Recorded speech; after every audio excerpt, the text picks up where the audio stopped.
Hey, what's up? This is Kevin from Kevin's Barbecue Joints, and I am super excited to bring you my interview with Chef Elliott Moss from Buxton Hall Barbecue in Asheville, North Carolina. A lot of people recently have said that my intros are too long, so I'm going to make this intro nice and short. It covers whole hog, chicken bog, chicken sandwiches, what Buxton was like pre-pandemic, what it's like during the pandemic, their new incarnation, Little Louie's, and all about the mindset and the nostalgia that Chef Elliott draws from for his restaurant. I can't thank him enough for taking the time. The show is brought to you by Treaty Oak Distilling. They're at treatyoakdistilling.com, as well as Centex Smokers. You can check them out at Centex_smokers on Instagram.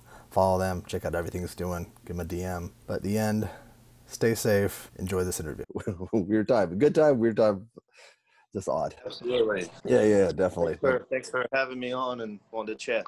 No, thank you. I've wanted to talk to you for a while. I've always been intrigued. I think it was like I had known about you, but I think Ryan Cooper, do you know, from the Barbecue Tourist? Oh yeah. Yeah. He had mentioned that he had gone to visit you at your restaurant, and he had talked about how he had a whole hog, and then you put pans underneath the hog to catch the those baby oysters or something, or was that? We've done a lot of things like that, but green beans being our Okay. When we're rolling normal, we put pans of green beans under there, and it gets the drippings from the pig after about 8 hours, and it really gets a lot of smoke kind of billowing, hitting the bottom of the pig and coming back down, and it sits right beside the coals. It's getting barely cooked by the embers, and then getting the heat from the smoker, and then the hot drip from the fat, the juice. They're really kind of like our own. I don't think there's anything out there like it.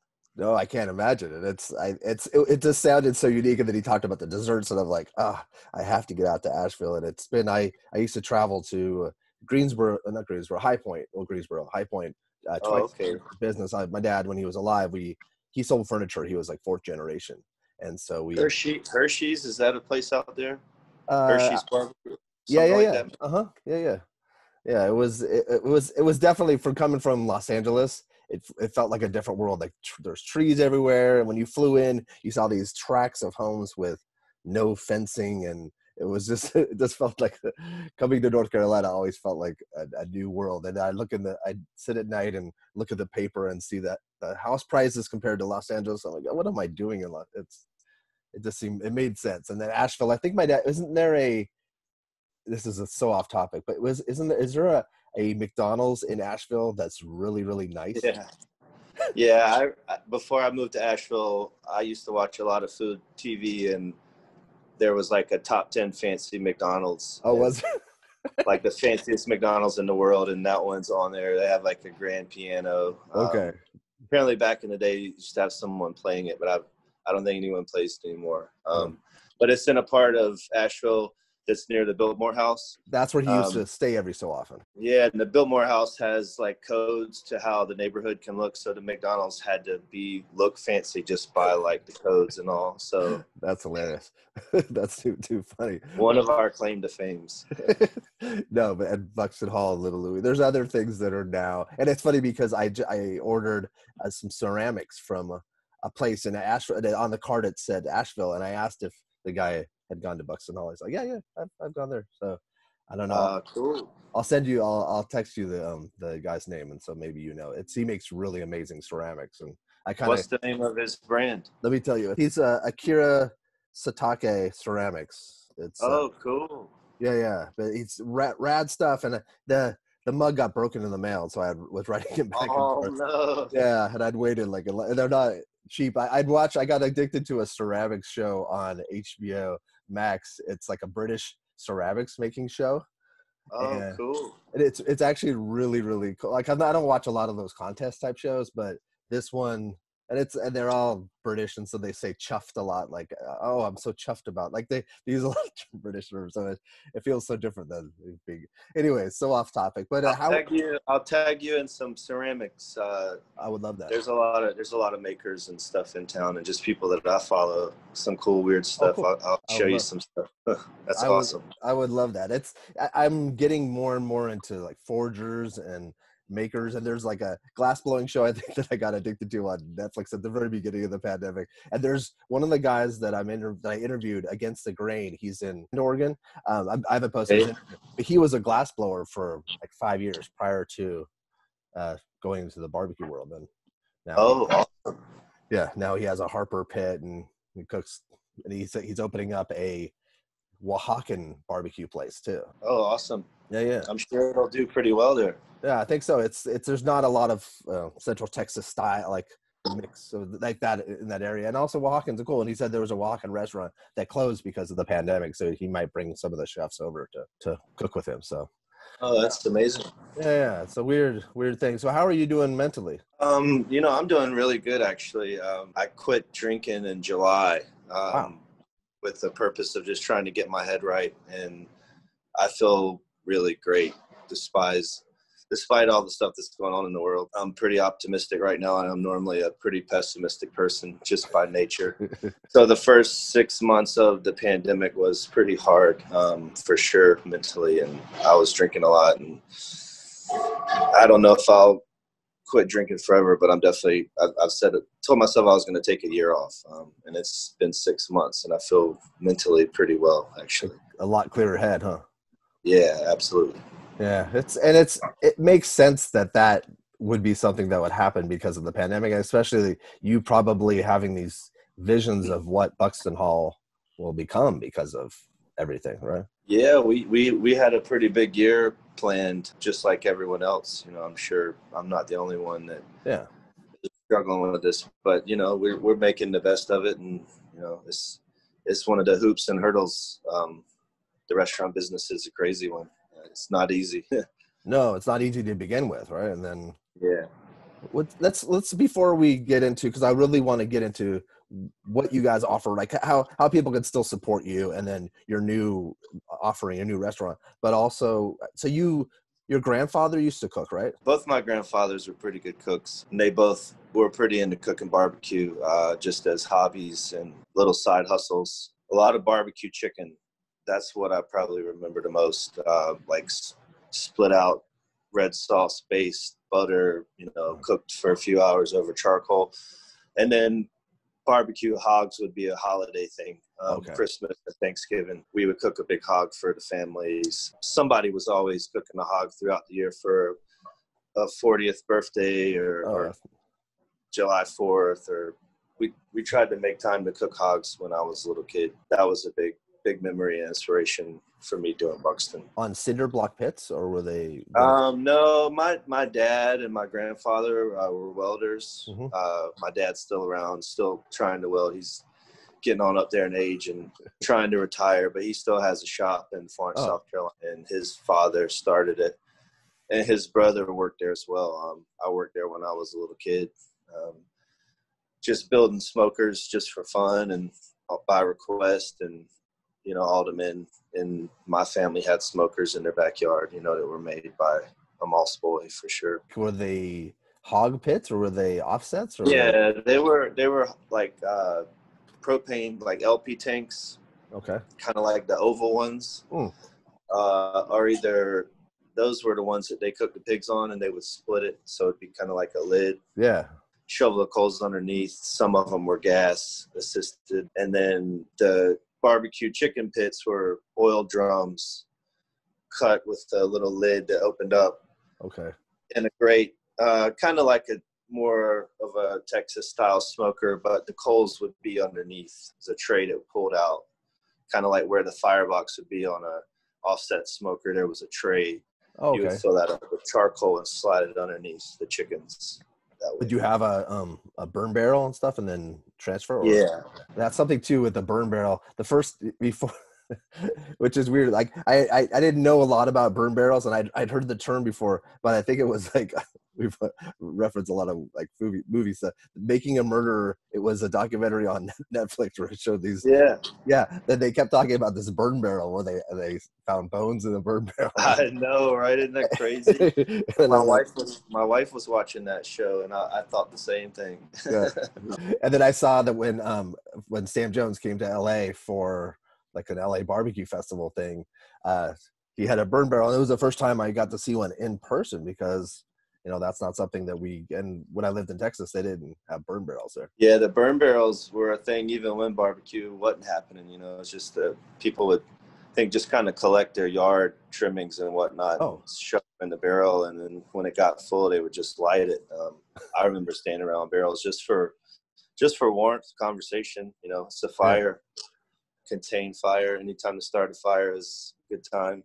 Yeah. And I guess any time in a movie or something when they showed like a scary alley with a barrel that like hobos or whatever like or like not good people would be like warming themselves up by a burn barrel, which is okay. Anyways, I digress. Well, were you interested in, when you were younger, did you think you'd be on a path to cooking food, or was there something you wanted to be when you grew up? I guess I've always considered myself an artist. And when I was a kid, I just thought I'd be an artist. I was really into creating art and just doing things with my hands. When I was 12, my dad made me work at his welding shop for the summers and the Christmas holiday, so they didn't have to pay for childcare. But it was cool. I think my dad gave me like $50 a week or something like that. And I was rolling as a little 12-year-old. I had all the comic books and all the baseball cards, and all my friends were like, how do you do this? I'm like, I'm working, man. My dad put me to work, just sweeping the floors and cutting rebar, cutting steel, carrying steel. He taught me how to weld and did a little small jobs and just playing around. And everyone was like, you're gonna, because he took over the shop from his father, and everyone was just like, you're gonna take over the family business. And I was like, hell no. I know, that's what I don't it's too hot for me. And now I'm like playing with fire. It's kind of funny. Yeah, that's hilarious. But I do have a soft spot for my dad's shop, and I do play around with steel and welding some. And I definitely have some plans for his shop. I don't want it to get sold, and I want to try to do something with it in my older years. I think I'm being more and more drawn to it as I get older. I feel the same way. I know I'm more drawn to that type of thing. And I was talking over the city that you said that the shop is at. Florence, South Carolina.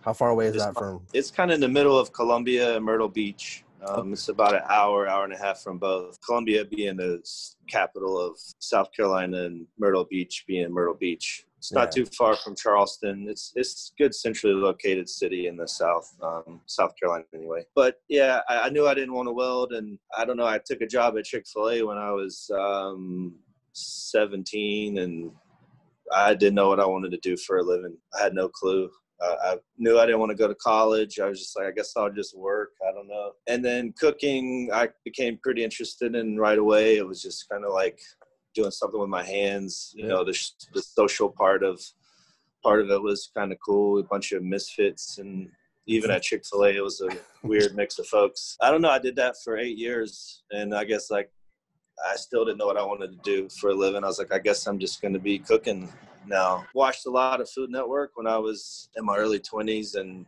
just I kind of like, that's how I learned, just by seeing stuff. I can watch it and kind of retain that information. That's nice. And just started cooking for myself, cooking for my wife or girlfriend, whatever it was at the time. And, now obviously my wife, and I don't know, I just kind of fell in love with cooking. And then I started thinking how it was almost like art, where it's instant gratification. It goes all the way to cooking a brisket too, I guess.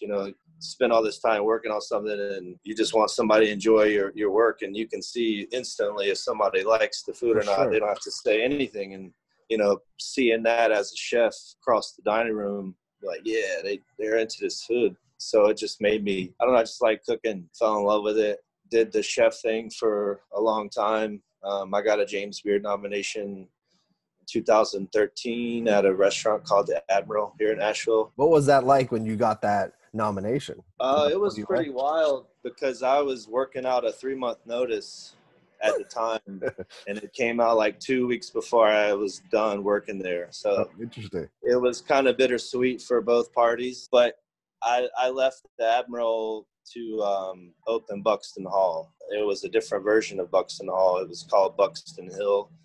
I was doing it with some partners that own the Admiral, and we just it just fell through at the end. Which happens a lot in the restaurant business. Yeah, and then I kept trying to make it happen, and partnered up with my current partner, Mirwan Irani, who's a Asheville restaurant restaurateur. He helped me open Buxton, and that was 2013.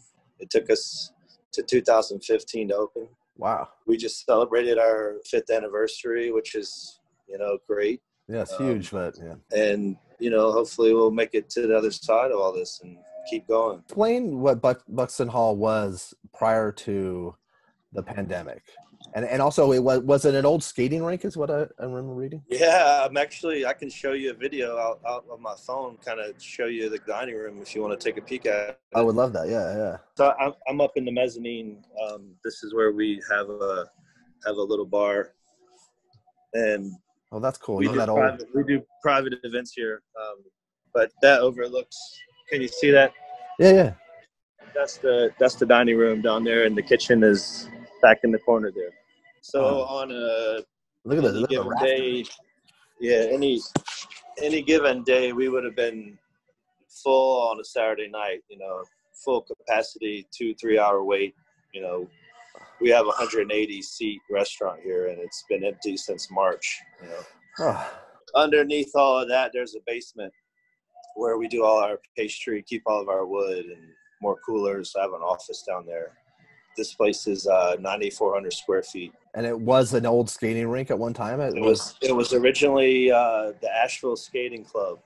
That was 1936 to 1939. Is it weird that there's something weird in the universe that you are so into skating and you have a place that was the Asheville Skating Club, don't you think? Oh, it's amazing. Yeah, it's special for sure. Mm-hmm. I've definitely had some rollerblade parties in here. Definitely during the early parts of the pandemic, we closed for a few months, and we had a little skate session with a handrail and all in here with some friends. It was that's fun. Cool. We documented. We got a couple of video phone shots of it, so maybe one day I'll do something with that. That would be fun. You definitely should. And if I would say, if anything, because you're an artist, document everything that's happening now, or at least save it somewhere on a hard drive, because it would, hopefully we could all look back on this and you can maybe, kind of even do, I feel kind of like these little interviews I'm doing now during the pandemic are a way to document what people are feeling during this, like restaurateurs. And absolutely, because it's such a weird time. Now, what was the menu? Obviously whole hog was the centerpiece of Buxton Hall, but what was the menu? Because it was so, and your plateware is rad. Like everything that you guys did, like it was artistic, and it felt very like not homemade, but everything felt homemade. It was just even like it was just special, and all the desserts. Like, can you talk a little bit about that menu and then what you guys serve now? Yeah. So the thought for Buxton Hall is I moved here to Asheville in 2007, working at the Admiral. Kept hearing people, this is a real touristy town, and the Admiral's Kitchen was open. So it was right beside the bar.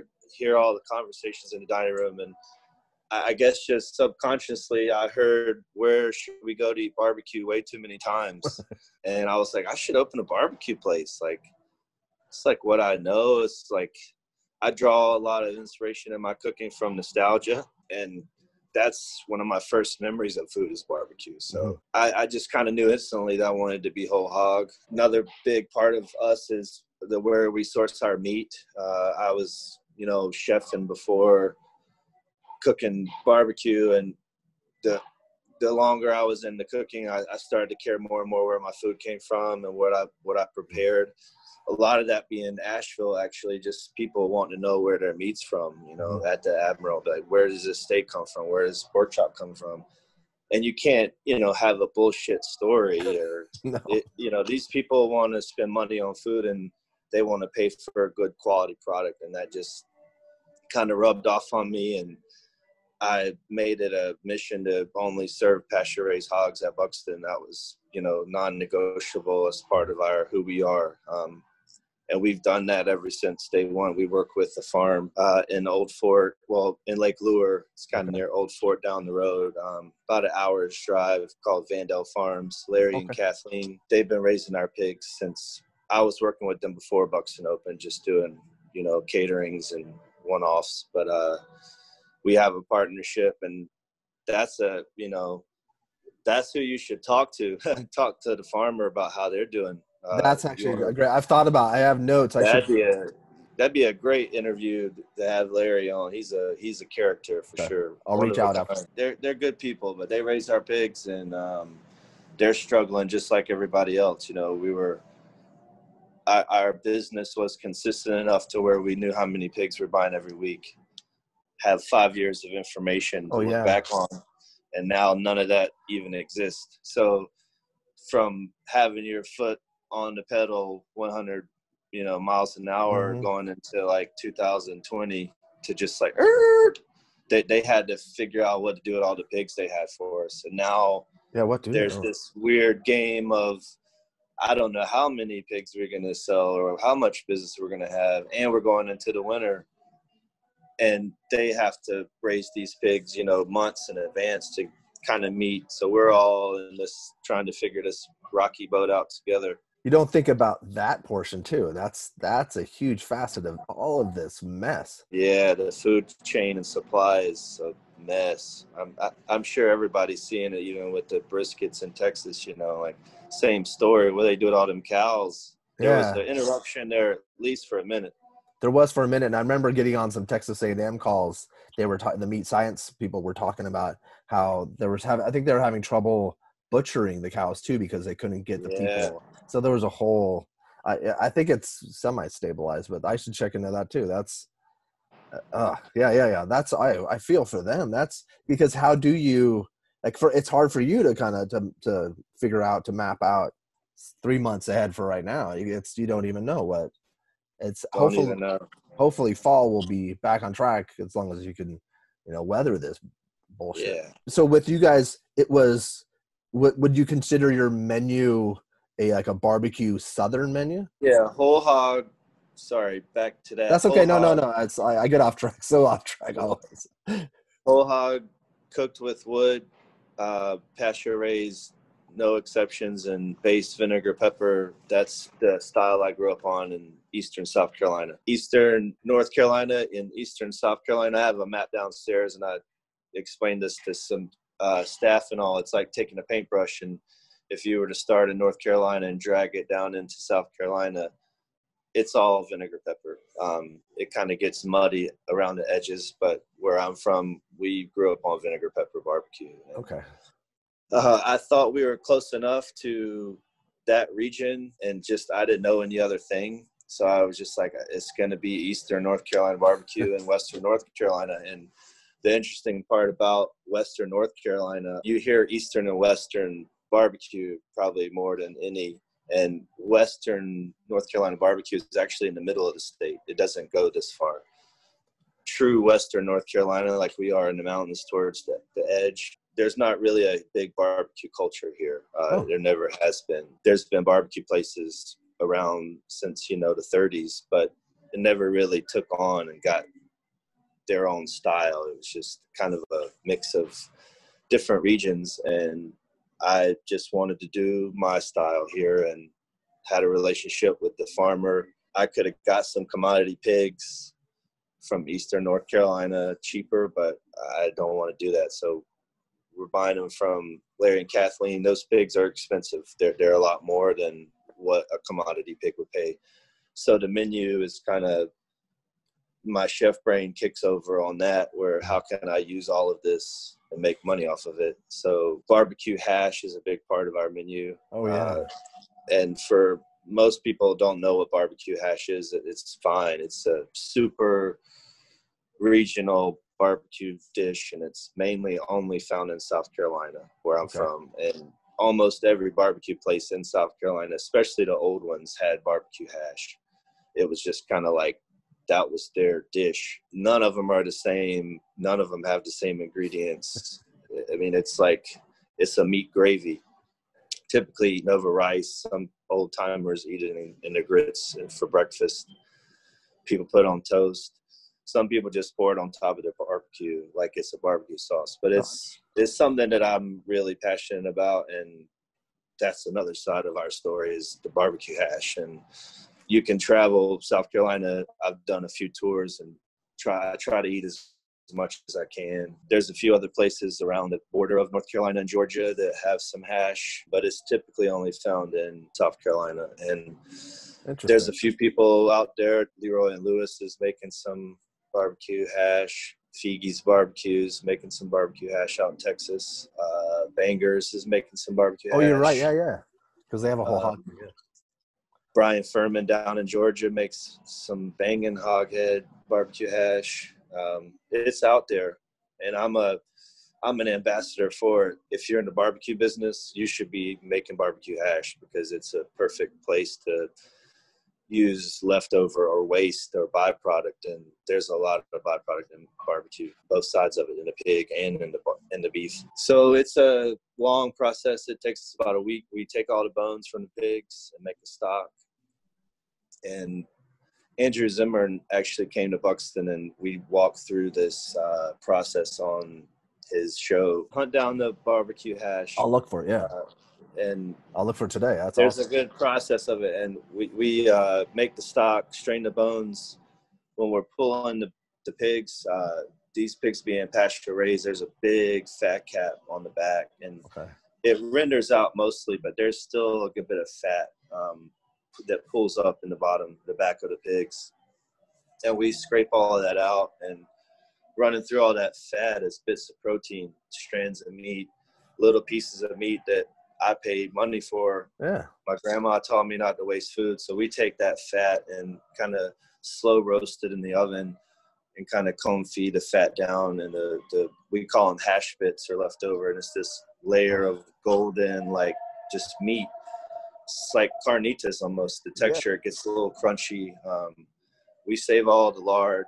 We make soap out of that, and we butter all of our buns. Which I have. And actually, I think I had texted you. It smells so good. It's amazing. It's killer. I haven't even used it yet just because I like the scent. It's just so I've given it as gifts. It's rad. That's really cool. I use it every day. It lathers up pretty well, that pig fat. But we toast all of our buns with the fat. We cook collards with it. We save the fat. We fry with it if we get too much. And we produce a lot of lard. And then the fat gets separated in the hash bits. We put that in with the stock and kind of simmer that for a few hours. And the stock kind of rehydrates the hash bits. And that cooks for a long time. And then we put ground liver in it, cook that, spices, our seasonings, our flavorings. And then that's where the recipe, everybody's different. Everybody does it a little different. Some people back in the day would probably just save all of their barbecue from each day, and that becomes their hash. It's a melting pot. Yeah.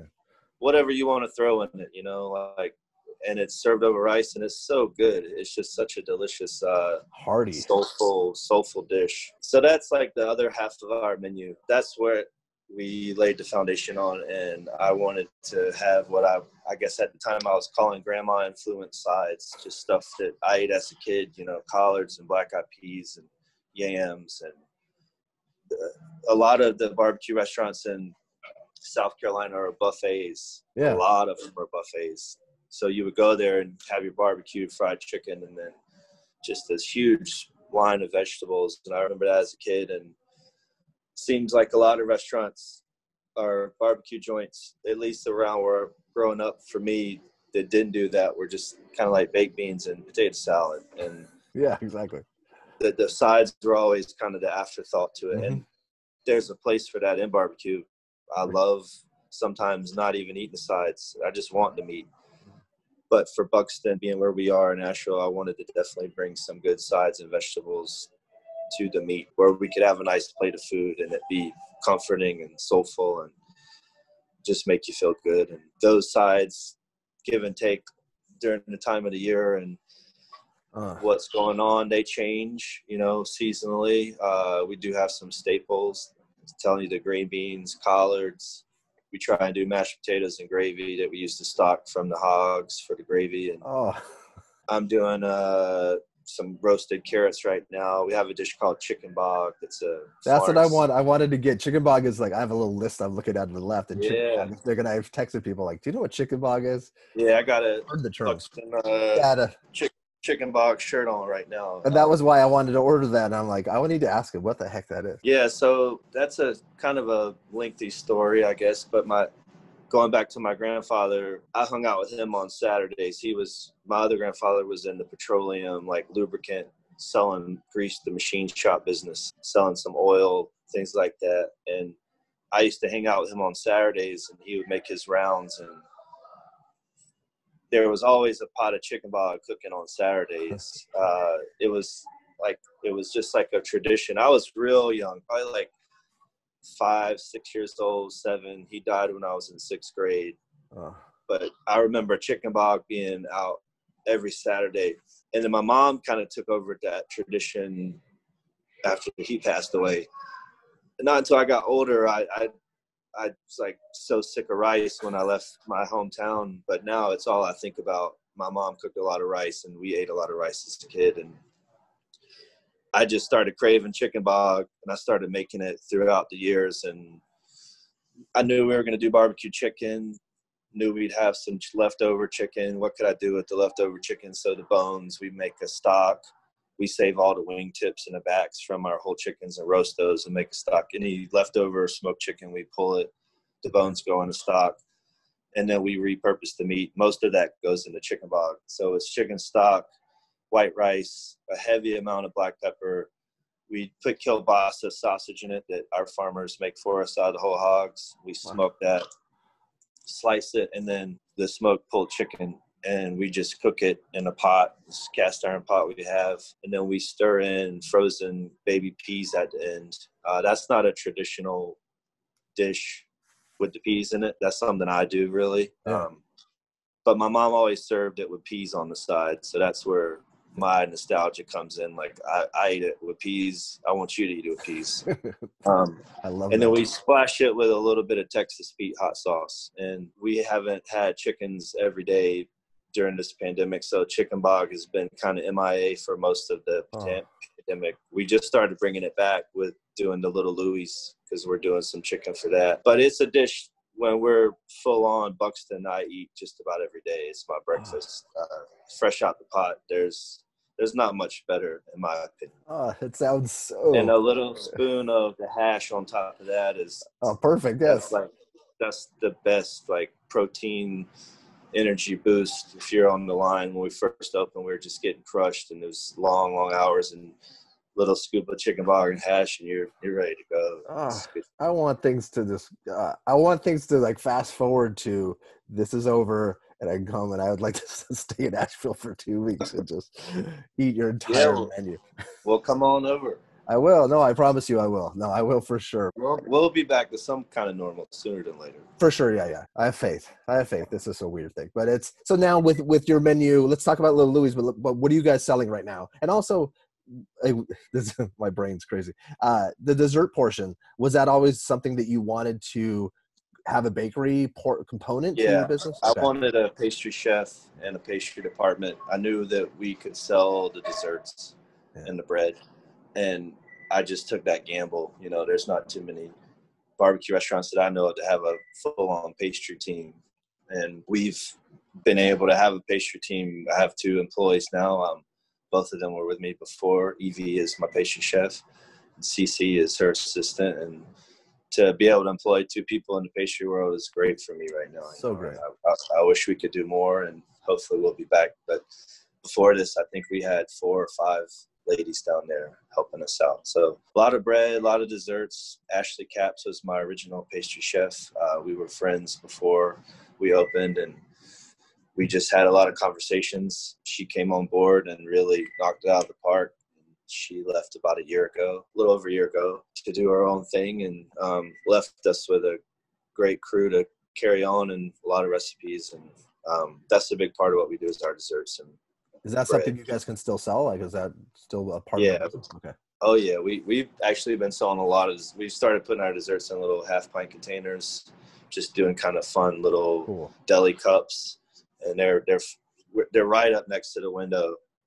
So typically, before you come in, sit down, we'd have a server eat your food. Oh, by the way, we have dessert. Half people are like, "Oh, I'm good," but they're ordering it for later, whether they know they want it or not. So it's been good. selling a lot of desserts. One other thing I didn't mention, chicken sandwiches. That's a big part of our Buxton menu. And we sell a shit ton of chicken sandwiches. Probably rivals the barbecue on some days.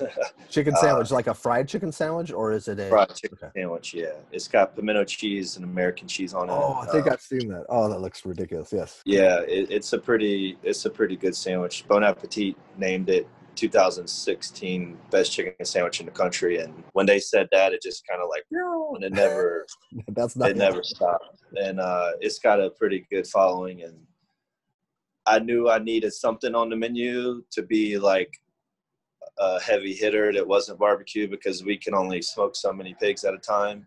Mm-hmm. And I knew if we were running out of barbecue, we'd have to close, and I can't close. So we try to offer things like a burger or a chicken sandwich when we're busy, or ribs or chickens, just to try to make the barbecue last longer. Yeah, so extends the day, yeah. But the chicken sandwich has always been like, wow, I can't believe how many chicken sandwiches we sell. Is that something you could still order? Yeah, we could never get that. I don't think we'd be able to take that off the menu. People would lose it. But for right now, for the menu for online, how many options? Because Little Louie's, has that taken precedent over the Buxton Hall to go right now?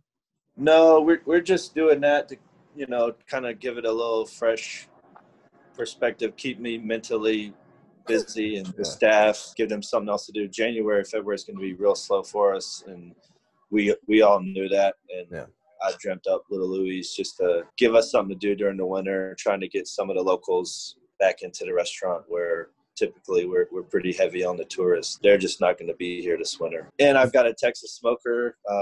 We burnt the building down almost in July. That's a big reason why, like, I quit drinking, because I just couldn't take it anymore. Like, there was just too much stuff going on. And we got a new system in the restaurant.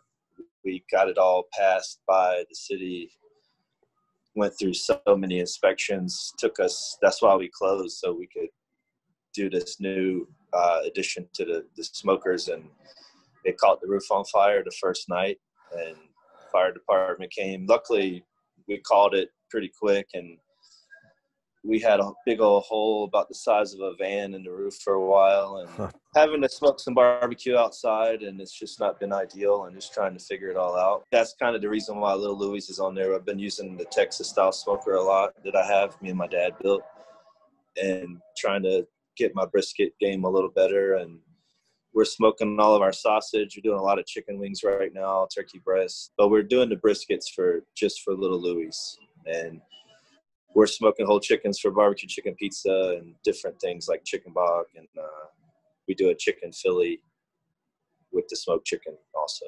Don't you have a brisket Philly too? Yeah. So the first restaurant I ever worked in was an Italian place in Florence. And then they had a really banging cheesesteak. This is when I was like 17. And then I moved to Philly before I moved to Asheville. And I know that.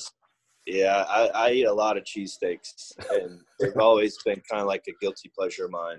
And I would say Jersey Mike's, unfortunately, I don't know if y'all are familiar with Jersey Mike's. It's a sub shop, but they've got a pretty good cheesesteak for what it is. And so I just had one last week. That's actually it's not that good, but it's all right. It's for like one of those places. It's all right. Yes. I've been playing around with this cheesesteak for a few years, and I just decided to do it with Little Louie's. And we're smoking the brisket, not as much as you would find in Texas. Like, it's not super, super soft. We still got a little bit of texture to it.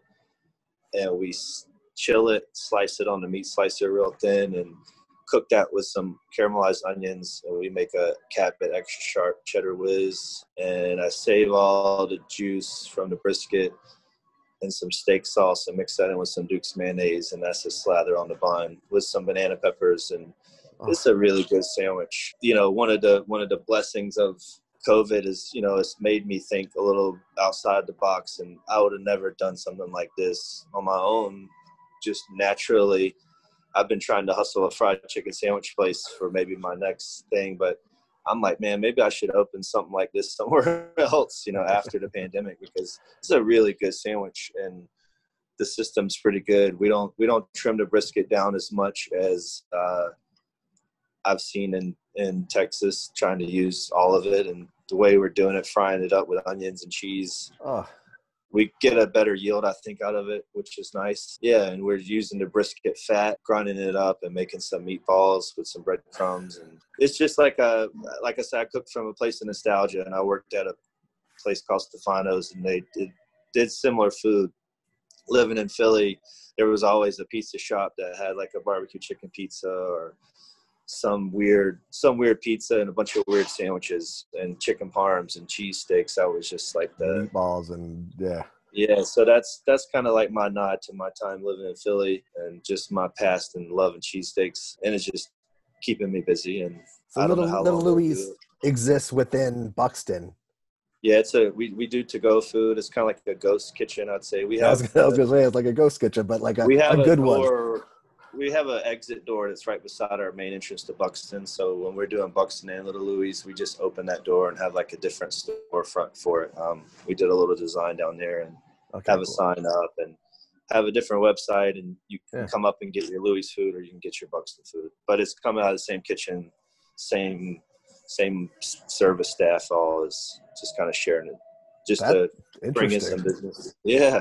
Yeah, who would have thought that would have come out of this? Yeah, who would have thought? But, I think it's a concept that would probably do pretty well in some areas. And like I said, it's a really good sandwich.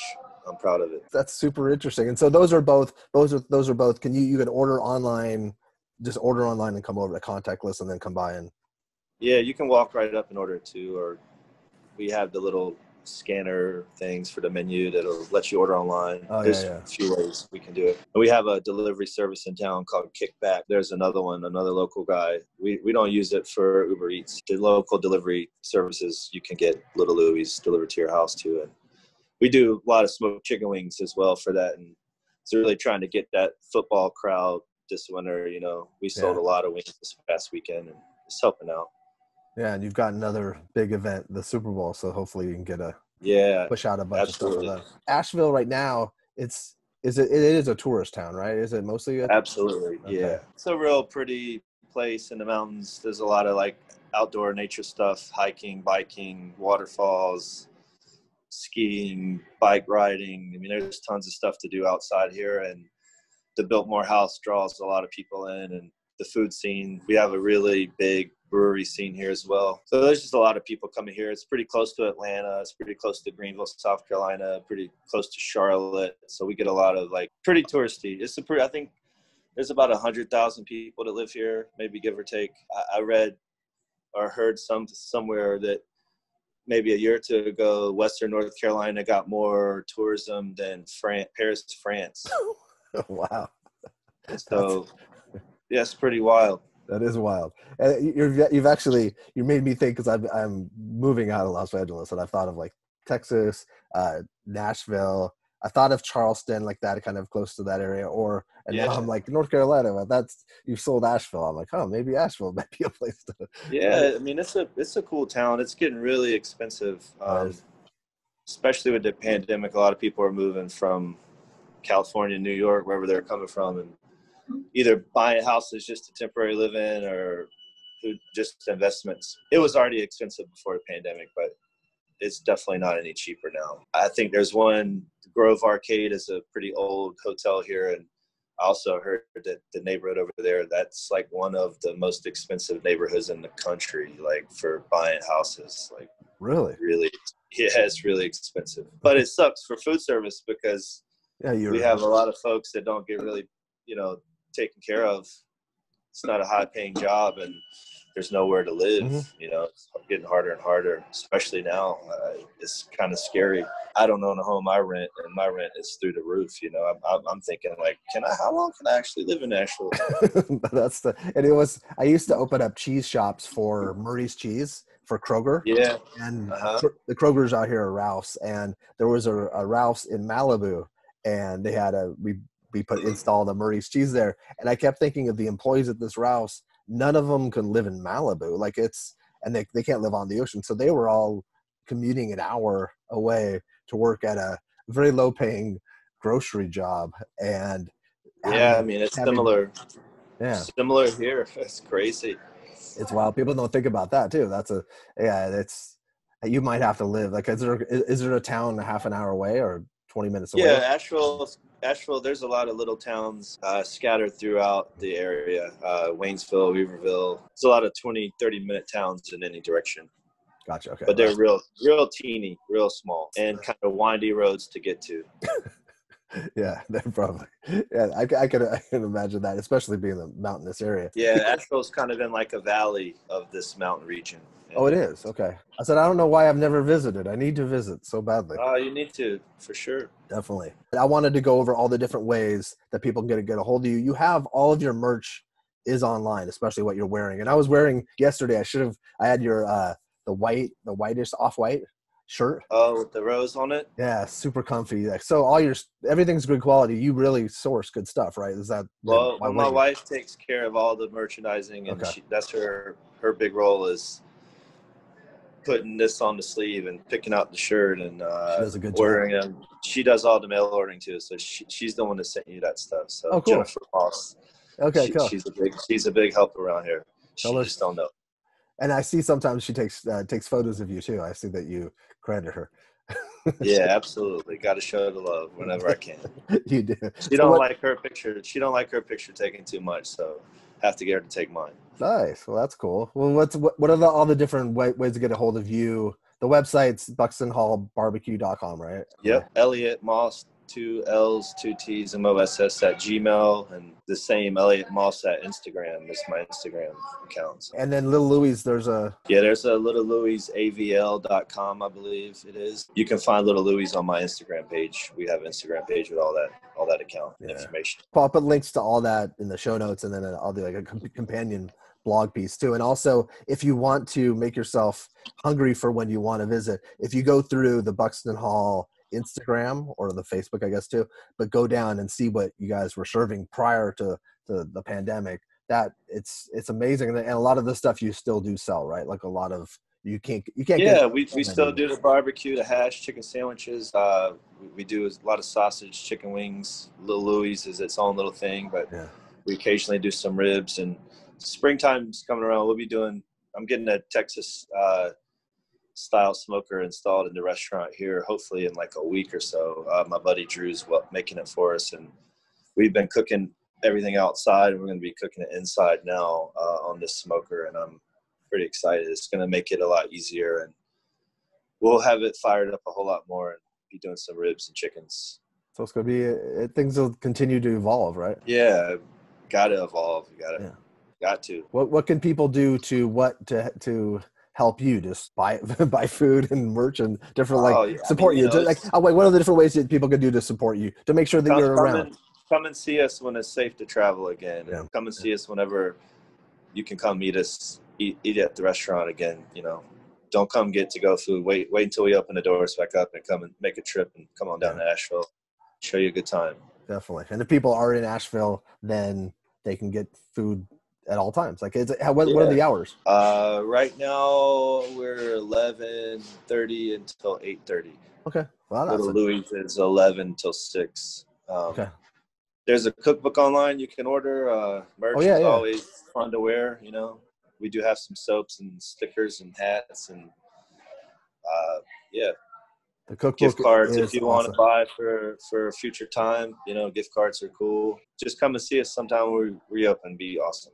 Yeah. Well, thank you so much. I've wanted to talk to you for so long, ever since I got your cookbook, and and before I'd heard things that actually when I was talking to Sam Jones, I think did you come down for his pit rebirth or something, or did the revival, that's what it was. Yeah, that was awesome. Yeah, he had mentioned he was name dropping different people and I that's cool. I don't think it was there. Sam's a good dude. All those whole hog guys are good dudes. All of them. Definitely. Yeah. Rodney's cool. There's some really good. And I wanted to talk to Rodney's the reason why Buxton's open. I told him that before. Rodney's is the closest whole hog barbecue that's still going. Scott's barbecue anyway. Yeah. In Hemingway to my hometown. So before Buxton opened, that was my barbecue. That's where I went to eat barbecue. My style is definitely inspired by Rodney Scott. He's the man. Go see him. He's got a few places now. Yeah. About to open up in Georgia got a couple in Alabama. Yeah. And he has like the kindest smile of like, he's such a good dude. Such a good guy. I interviewed him in his truck or his car, and it was like he held it on his steering wheel, and I told him too, I was like, because he's such a good soul. Like I was just so happy to have a chance, and I'm happy to share time with you, and I'm glad. Like it's nice that you haven't been drinking since July, because it's important. I don't drink as much as I used to, and it clears there's something it does to you that it really, like you wake up different. Yeah, and I decided to be not drinking. I didn't start drinking until I was older, in my 20s, and did it for a long time. And I remember before I drank how I felt, and I'm starting to feel that way now. So I'm skating a lot, rollerblading a lot, trying to stay healthy, active. It's been a good year so far. Yeah, and those skating videos are cool too. I love the fact, and skating the way you skate is like so old school. It's like everyone has to have a skateboard, but I mean, I've been doing it since I was 13. I started roller skating before that. Probably 8 years old. I've been on skates or rollerblades, so I just kept at it. And with the pandemic, a lot of rollerbladers are popping up and are restarting again because they used to when they were a teenager. And there's probably about 30 of us here in Asheville right now. That's so cool. In my whole life of skating, I've never lived anywhere that had this many rollerbladers, so it makes it a lot easier to get out and skate. Yeah, it's good exercise too. It is good exercise. Clears the mind. That's why I love it the most. It's just my mind doesn't think about anything. Mm-hmm. It's just such a release. We need that. I've been trying to do a million different things to try to clear my head. It's not easy. Well, that's music used to work for me, but it doesn't work anymore. I gotta be active, I guess. Mm-hmm.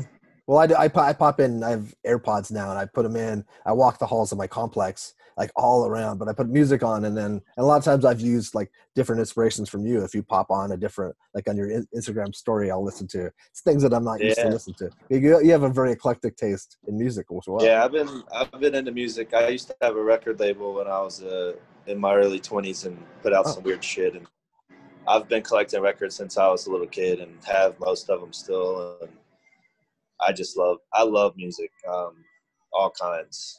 There's a mood or a time for just about anything. It's kind of like the soundtrack of your life. It's back to nostalgia, mm-hmm. Songs that I used to listen to as a kid, listening to them now, it takes me right back to being a little kid, Oh, definitely. Yeah. No, I randomly heard, I think I was in some store, I heard Hazy Shade of Winter by the Bangles. And it brought me back to the movie Lesson Zero, and then what I was thinking about, and like who I was at that time. It's just, even though that's not like the Bangles, they're not necessarily like so cutting edge, but it's just, but it was still they were a big band. They were a big band back then. They were a huge band there. Yeah. So nice to meet you, and I feel like we're kindred spirits. And be safe, and I'll talk to you soon. All right, peace. Thanks. Take care.